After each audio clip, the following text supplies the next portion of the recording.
안녕하십니까. 뉴스데스크 강원입니다. 태백시와 시의회가 시정 현안뿐만 아니라 예산과 인사 문제를 두고도 삐걱대고 있습니다. 이로 인해 주민들만 혼선을 빚고 있어 비판이 적지 않습니다. 조규환 기자입니다. 가을이면 빨간 단풍잎이 장관을 연출하는 태백 철암에서 열리는 단풍축제. 천연기념물인 태백 구문소에서 전설의 용과 함께하는 용축제. 해마다 태백의 8개 마을은 자체적으로 지역 축제를 엽니다. 태백시는 이 축제에 지난해 4억 5천만 원 가량을 지원했습니다. 하지만 태백시 의회가 최종 의결한 올해 마을 축제 예산은 지난해보다 1억 원 적습니다. 지난해와 같은 축제 예산 규모를 기대했던 주민들은 어려움을 호소합니다. 지역 경기도 좋지 않고 물가 상승 요인도 있는데 삭감 예산으로는 축제 규모가 작아질 수밖에 없습니다. 태백시는 당초 예산안에 지난해보다 더 많은 축제 예산안을 반영했지만 태백시 의회는 강원도 지원 규모와 축제 효율성 등을 고려해 예산을 줄인 겁니다. 주민들은 지금까지 이유를 잘 알지 못하다 축제를 앞두고서야 당황해하고 있습니다. 이런 일이 벌어지는 이유로 태백시와 태백시 의회가 원활하게 소통하지 못하기 때문이라는 지적이 나오고 있습니다. 이미 지난달 눈축제 운영과 새로운 도로 건설 계획을 점검하는 과정에서 두 기관의 소통 부재는 도마 위에 올랐습니다. 여기에다 태백시는 추경 예산안과 시정 현안 등에 대해 충분한 사전 협의 없이 진행하다 태백시 의회와 자주 부딪히고 있습니다. 최근엔 태백시 의회가 직원 인사 교류를 요청했는데 태백시가 거부해 껄끄러운 분위기입니다. 이렇다 보니 지방선거를 1년여 앞두고 시장 물망에 오르내리는 후보군들이 벌써 신경전을 벌인다는 말까지 지역에서 돌고 있습니다. 우리 지역이 힘든 상황인데 이런 상황 속에서 태백시하고 태백시 의회가 힘겨루기를 하는 듯한 그런 풍경들이 연출되는 모습을 보면서 시민의 한 사람으로서 몹시 볼썽사납고 지역 소멸에다 조기 폐광까지 현안이 쌓여있는 상황에서 태백시와 시의회를 바라보는 지역의 시선이 차갑습니다. MBC 뉴스 조규환입니다. 강원 접경 지역의 수건 사업인 철원 포천 고속도로 건설 사업이 정부의 예비 타당성 조사 대상 사업으로 선정됐습니다. 함께 예타 대상 사업으로 신청했던 원주 만종역 연결선은 선정되지 못했습니다. 김세정 기자입니다. 포천 철원 고속도로는 경기 포천 신북IC에서 강원 신철원 IC까지 연결되는 24km 구간입니다. 철원에서 전라남도 여수까지 이어지는 연결 구간 중 유일하게 개설이 확정되지 않은 곳입니다. 그런데 이 사업 추진 7년 만에 정부의 예비 타당성 조사 대상 사업으로 선정됐습니다. 정부가 사업 필요성을 인정한 것으로 해석됩니다. 예타에 선정이 됐다는 것은 타당성만 입증이 되면 포천 철원에 정부가 재정을 투입할 의사가 있다. 이렇게 이해하시면 되고요. 포천 철원 고속도로는 2030년 착공을 목표하고 있고 총 사업비는 1조 3,305억 원에 달합니다. 이 고속도로가 개통되면 철원에서 서울까지 이동 시간이 기존 2시간에서 1시간대로 줄어듭니다. 철원에서 포천까지는 50분에서 15분으로 크게 단축돼 수도권에서 화천과 양구 등 인근 접경 지역으로의 접근성이 대폭 개선됩니다. 철원구는 이 도로가 접경지 성장의 마중물이 될 것으로 기대하고 있습니다. 지역 균형 발전과 생존권 보장의 신호탄이 될 것으로 확신합니다. 접경 지역의 관광과 경제 활성화에 큰 전기가 마련될 것으로 기대하고 있습니다. 이번 사업의 예타 조사는 이르면 다음 달 말 본격 시작되고 조사는 최소 9개월 이상 걸립니다. 실제 예타 통과 여부는 내년 6월쯤 결정될 전망입니다. 이 사업과 함께 예타 대상 사업으로 신청했던 원주 만종 연결선은 선정되지 못했습니다. 강원도는 제5차 국가철도망 구축 계획에 반영될 춘천 원주 간 철도 사업과 연계해 다시 추진한다는 계획입니다. 중앙선 원주역과 강릉선 만종역을 연결하는 이 사업이 추진되면 춘천 원주선과 강릉선이 환승 없이 세종, 영남, 호남과 바로 연결될 수 있습니다. MBC 뉴스 김세정입니다. 5월 가정의 달과 2025-26 강원 방문의 해가 겹치며 강원도에도 축제가 연이어 개최됩니다. 최근 다른 지역 일부 축제에서 바가지 요금 논란이 이어지자 강원도가 바가지 요금을 잡고 축제 분위기도 끌어올리는 두 가지 숙제를 안게 됐습니다. 홍한표 기자가 보도합니다. 최근 사회적 관계망 서비스 SNS에 제주도 벚꽃 축제장에서 파는 음식 사진 한 장이 올라왔습니다. 사진 속 순대볶음. 작성자에 따르면 순대는 6조각 들었는데 가격은 25,000원이었습니다. 해당 축제의 바가지 요금 논란에 누리꾼들의 경험담이 이어졌습니다. 만원짜리 어묵탕, 곰장어는 3만 원 등 바가지 요금 논란이 올해도 재현되는 겁니다. 강원도가 5월 가정의 달에 펼쳐지는 대규모 봄축제 바가지 요금 근절에 칼을 빼들었습니다. 강원도가 점검하는 축제 현장은 7개, 태백과 홍천, 양구에서 개최되는 산나물과 지역 특산 작물 축제를 비롯해 횡성 호숫길 축제, 춘천 마임 축제, 삼척 장미 축제, 강릉 단오제 등 굵직한 행사의 바가지 요금을 철저하게 근절하겠다는 겁니다. 우선 축제 관계자와 입점업체 대상으로 교육을 시행하며 입점 공고 시 가격 준수 사항을 명시하기로 했습니다. 입점업체에는 바가지 요금 근절 서약서를 받고 먹거리 가격표를 홈페이지에 게시하는 방안도 내놨습니다. 강원도와 시군이 합동 점검반을 구성해 판매 부스 가격표 게시 여부와 가격표 대비 초과 징수 행위 여부 등을 확인하기로 했습니다. 또 바가지 요금 신고센터도 설치해 운영합니다. 강원 방문회를 맞아 전국에서 많은 관광객들이 우리 도에서 개최되는 축제장을 믿고 찾을 수 있도록 축제장마다 바가지 요금 신고센터는 물론이고요. 바가지 요금 단속반을 산시 배치해서 강원도는 올해 들어 대형 산불로 축제가 잇따라 축소된 상황에서 조기 대선이 이어지며 자칫 축제 분위기가 가라앉을 수 있다고 보고 축제 문화 부흥과 홍보에도 나서고 있습니다. MBC 뉴스 홍한표입니다. 정부가 비수도권 대학 30곳을 글로컬 대학으로 지정해 1,000억 원대 역대급 예산을 지원하는 사업이 올해도 진행됩니다. 지금까지 18개 대학이 지정됐고 올해 남은 자리를 놓고 대학들이 경쟁을 벌이게 되는데요. 한라대와 상지대, 연세대 미래캠퍼스, 가톨릭 관동대 등 강원 지역 대학들도 마지막 도전에 나섰습니다. 윤하은 기자입니다. 글로컬 대학 30사업에 세 번째 도전장을 내는 한라대. 기존의 모빌리티 중심 전략에 철도 분야를 결합한 발전 모델을 컨셉으로 잡았습니다.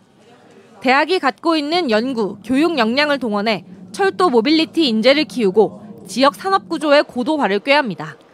또 국제교류 네트워크가 강한 경북 동양대와의 연합을 통해 글로벌 영향력도 확보하겠다는 구상입니다. 단순히 대학 간의 연합 개념이 아니고 지역과 세계를 잇는 그리고 그를 통해서 초연결형 모빌리티 교육 플랫폼을 구성하고자 하고 있습니다.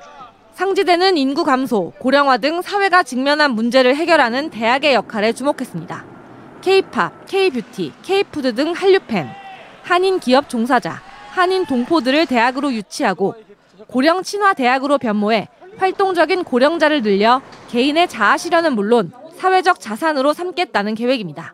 한류비드 AI로 이렇게 해서 각 개개인의 관심 분야를 이제 충족시키는 물론이고 개개인의 어떤 역량을 키우고 경쟁력을 키우자.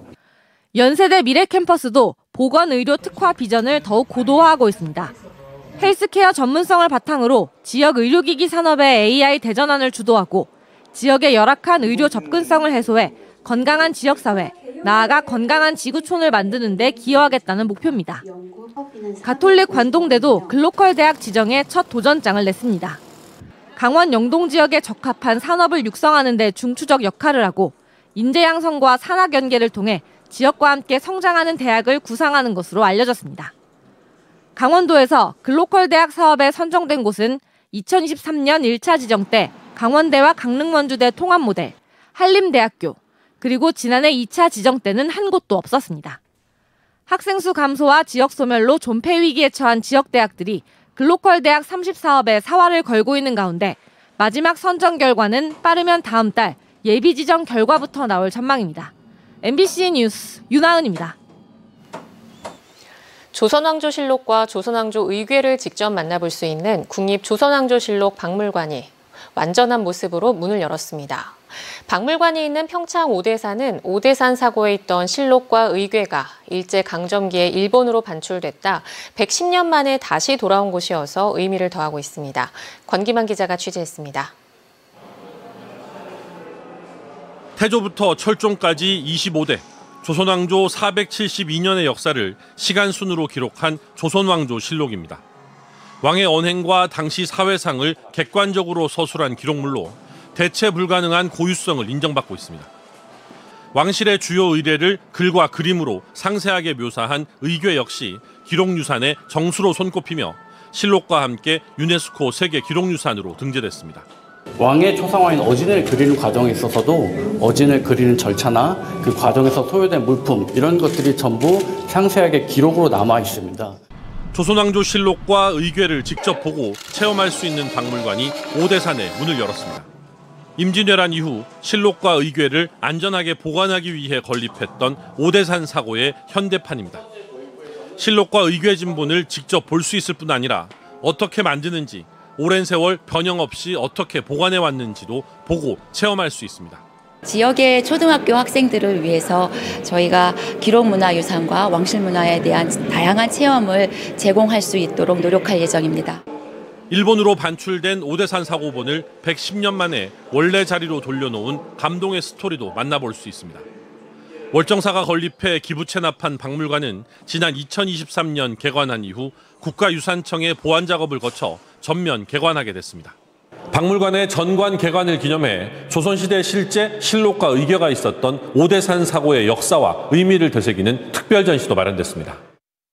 박물관에 전시된 실록과 의궤를 제외한 나머지 오대산 사고본은 국립고궁박물관 수장고에 보관하고 있는데 이를 모두 원래 자리로 돌려놓기 위한 보존 연구동 건립도 추진되고 있습니다. MBC 뉴스 권기만입니다. 강원도가 1차 대선 공약을 구체화해 2030 미래전략과제를 발표했습니다. 미래전략과제는 61조 원 규모로 8개 분야 32개 공약과제, 115개 세부 사업으로 구성됐습니다. 주요 사업은 국제학교 설립과 외국인 계절근로자 지원 제도 개선, 강원과학기술원 설립, 용문 홍천 광역철도와 GTX B와 D 연결선 조기 착공 등입니다. 강원 대선 공약 추진단은 공약 과제를 정당과 후보 캠프에 전달하고 공약이 이행되도록 실행 방안을 마련할 계획입니다. 강릉과학산업진흥원이 오늘 강릉 커피분석 공정센터 개소식을 갖고 본격적인 운영에 들어갔습니다. 커피만을 위한 전문 분석 공정센터는 강원특별자치도에서 최초로 개소하는 것으로 커피 산업을 위한 제품화 과정을 테스트할 수 있도록 20종, 29대의 장비를 구축했습니다. 아울러 커피 분석 공정센터의 장비 활용 교육과 다양한 커피 연계 교육도 진행합니다. 이번 공정센터 개소로 커피도시 강릉의 이미지 구축과 이를 활용하고자 하는 기업 수요가 기대됩니다. 강릉시가 지역 대표 축제이자 유네스코 인류무형문화재인 2025 강릉 단오제의 성공적인 개최를 위해 행정력을 모두 동원하기로 했습니다. 강릉시는 시 행정지원단과 경찰, 소방 등과 2025 강릉 단오제 준비상황 보고회를 열고 교통통제와 방문객 관리 강화, 응급환자 발생 신속 대응체계 구축 등을 논의했습니다. 또 주차난 해소를 위해 임시주차장과 셔틀버스 운영을 적극 홍보하고 식품위생과 방역활동을 강화해 위생사고를 예방하기로 했습니다. 올해 강릉 단오제는 5월 27일 개막해 6월 3일까지 남대천 일원에서 20살 단오를 주제로 개최됩니다.